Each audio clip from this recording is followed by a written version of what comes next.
하지만 이러한 수비 체계는 파리에게 전혀 통하지 않았습니다.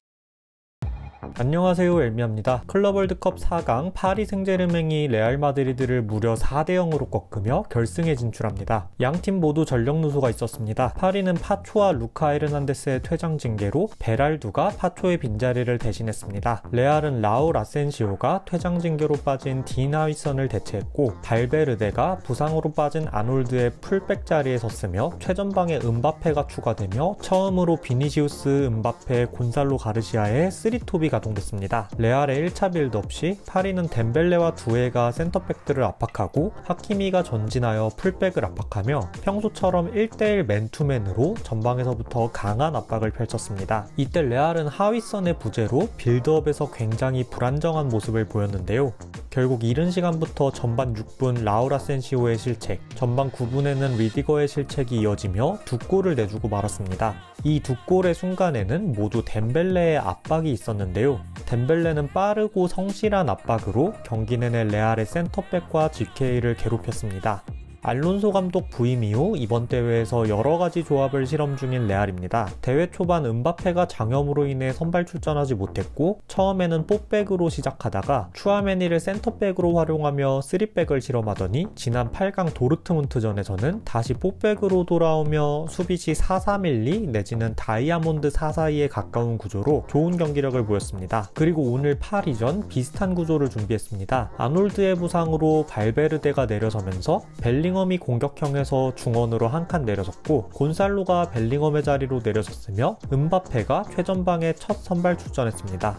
하지만 이번 경기에선 4-3-1-2 구조가 통하지 않았습니다. 특히 수비적 안정감이 돋보였던 지난 경기와 달리 수비가 굉장히 흔들렸는데요. 지난 8강에서는 3백으로 나온 도르트문트를 상대로 투톱이 스토퍼 2명을 견제하고 벨링엄이 자비처를 견제하며 전방 압박 시에는 등 뒤로 자비처로 향하는 루트를 막으며 센터백을 압박했고, 귓러가 크로스, 추아메니가 브란트를 견제하며 중원을 1대1로 대응시켰으며 발베르데는 스벤손을 견제하며 5백으로 내려서기도 하면서 이러한 구조적인 대응을 통해 도르트문트의 공격을 무력화시켰던 레알입니다.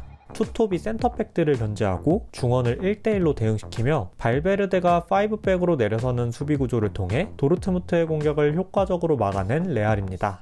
이번 4강에서도 공격 시 3백을 주로 활용하는 파리를 상대로 투톱이 스토퍼 2명을 견제하고 곤살로가 비티냐를 견제하며 전방 압박 시에는 등 뒤로 비티냐로 향하는 루트를 막으며 센터백을 압박했고, 귓러가 파비안 루이스, 추아메니가 주앙 레베스, 벨링엄이 하키미를 견제하며 상황에 따라서 특히 1차 빌드업 시 상대가 4백 기반일 때는 풀백들이 전진하여 상대 풀백을 압박하는 수비 체계를 준비한 레알입니다. 다이아몬드 4-4-2 내지는 4-3-1-2 수비 구조를 통해 상대 중원을 1대1로 대응시키고 벨링엄은 하키미를 압박합니다.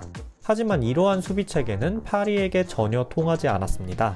파리는 공격 시 라이트백 하키미가 전진하는 것을 시작으로 중원에서 3명의 미드필더가 끊임없이 자리를 바꿔 이동하며 레프트백 누누 멘데스까지 전진하고 3톱 역시 계속해서 자리를 바꾸면서 센터백 2명을 제외하고는 전방위적인 로테이션을 가져갑니다. 이로 인해 레알의 수비 체계는 계속해서 혼선이 생겼는데요.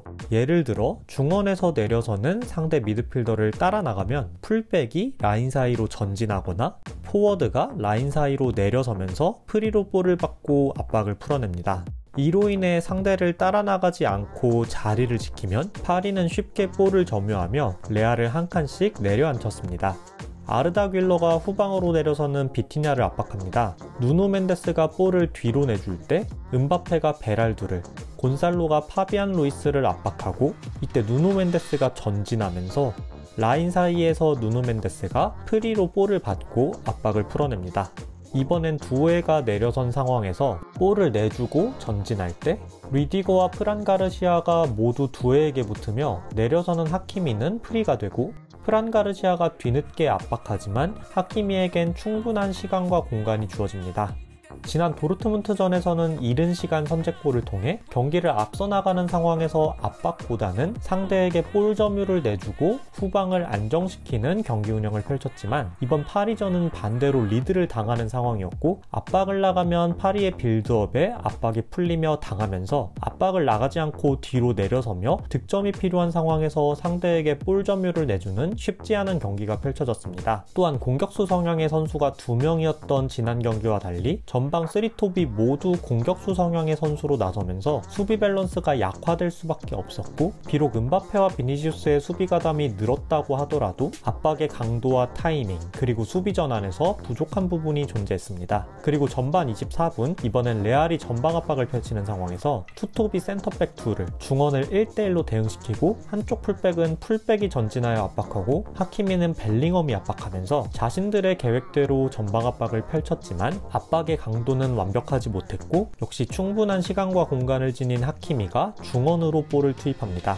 두에가 중원으로 내려서며 귓러에게 2대1이 걸리면서 리디거가 전진하고, 이때 하키미가 빠르게 전진하여 원투 패스를 받으며 벨링엄을 따돌리면서 이제 전방에선 3대2, 파비안 루이스까지 4대2가 걸리고 2대1이 걸린 프란 가르시아를 역시 원투 패스로 제치고 들어가며 박스로 밀어준 볼을 파비안 루이스가 마무리합니다. 상대의 전방 압박을 풀어낸 뒤 빠르고 직선적인 공격 전개로 순식간에 밀고 올라가는 파리의 전형적인 수준 높은 득점 패턴이었습니다. 공격 시에도 레알은 지난 경기와 마찬가지로 중원의 박스 형태를 만드는 4-2-2-2의 구조를 준비했지만, 파리의 강한 압박과 빠른 수비 전환에 공격이 완전히 막혔고, 전방에서 음바페와 비니시우스는 상대의 강한 압박에 볼을 지키지 못하며 파리의 골문을 위협하지 못했습니다. 공수에서 자신의 플랜이 완전히 막힌 알론소는 쿨링 브레이크 이후 변화를 가져갑니다. 3톱의 배치를 음바페가 최전방, 왼쪽에 비니시우스, 오른쪽에 곤살로로 바꾸며 수비 시 4-4-2에 가까운 구조를 갖췄지만 큰 수확은 없었으며, 공격 시에도 곤살로가 우측면 폭을 벌리거나 하프 스페이스에 위치했지만 최전방에 위치할 때보다 영향력이 많이 떨어졌으며,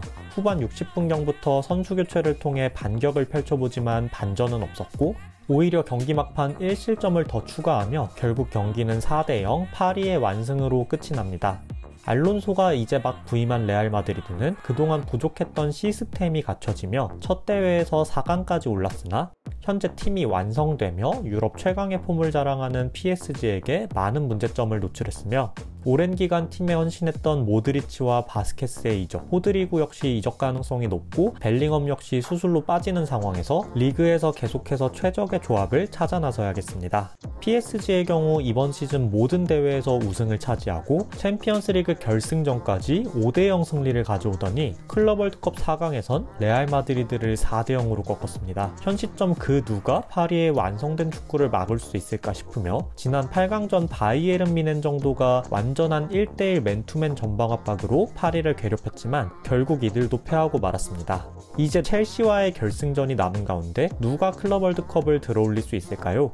오늘 영상은 여기까지입니다. 시청해주셔서 감사합니다.